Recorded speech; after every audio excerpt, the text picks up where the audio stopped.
5 বছর পরে আপনি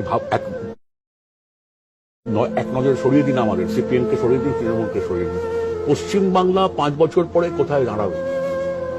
এ রাজ্যে ছেলেমেয়েরা কোথায় যাবে? রাজ্যে পড়াশোনা করছে, ইনফোসিস উইপ্রো এলো না, তার মানেটা কি?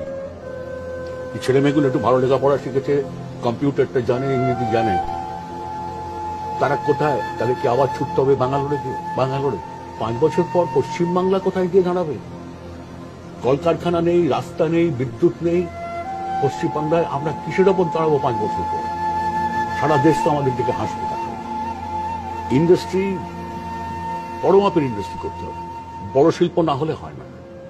বড় শিল্প হলে তার হাত ধরে ছোট মাঝারিরা আসে। মুড়ি বিক্রি করে, বাদাম বিক্রি করে অর্থনীতি চাঙা করা যাবে? দুর্ভাগ্য আমাদের এটা শুনতে হচ্ছে সব বছর। ধরুন, সমালোচনা তো করতে হচ্ছে রাজ্যের দিকে তাকিয়ে। এটা কি হচ্ছে? পাড়ার জলসাটা এখন সরকারি জলসা, এই লেভেলে একটা সরকার চলছে। পাড়াতে সব নানান রকম উচ্ছৃঙ্খলতা, হিংস্রতা, লুম্পেন, এইগুলোকে এই সময় খুব ফুলে ফেপে উঠেছে। পাড়ার জলসাটা এখন সরকারি জলসায় কোটি কোটি টাকা ব্যয় হচ্ছে। মাঝে মাঝে একটু লাল, সাদা, নীল রং, একটু তিনবাতি আর জলসা। সরকার চলছে বলে তো মনে হচ্ছে। চলে যদি বলেন আপনি, আমি বলবো পেছন দিকে চলছে, যে পশ্চাৎ গতি। পেছতে পেছতে শেষ পর্যন্ত 5 বছর পর কোথায় গিয়ে জানাবো কেউ জানে।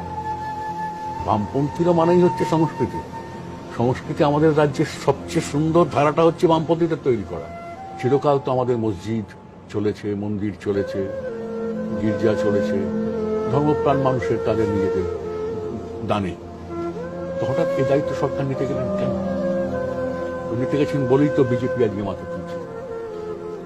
এই রাজ্যে বিজেপিকে আবার খানিকটা জমি ছেড়ে দেওয়া হচ্ছে এইসব কাজ করতে গিয়ে। বিজেপি তো বলতে আরম্ভ করেছে যে ওদের ইমামদের দিলে কেন পুরোহিতদের দেবে না? তাহলে পশ্চিমবাংলার রাজনীতিতে এজেন্ডা হয়ে যাচ্ছে আবার মন্দির মসজিদ। এটা তার অবদান, এই সরকারের অবদান। বিজেপির কে এই সুযোগ করে দেওয়াটা একদমই উচিত হচ্ছে না। কিছু লোক ভাবছেন বা চাইছেন সত্যি আমরা হাঁটু ভেঙে গেছে, শুয়ে থাকি। হাঁটু আমার তো অত সহজে ভাঙে না। আর আমি একটা ঠুনকো কাঁচের কাপও নয়, এক টুক্কা মূল্য ভেঙে। সিজারিয়ান সেকশনের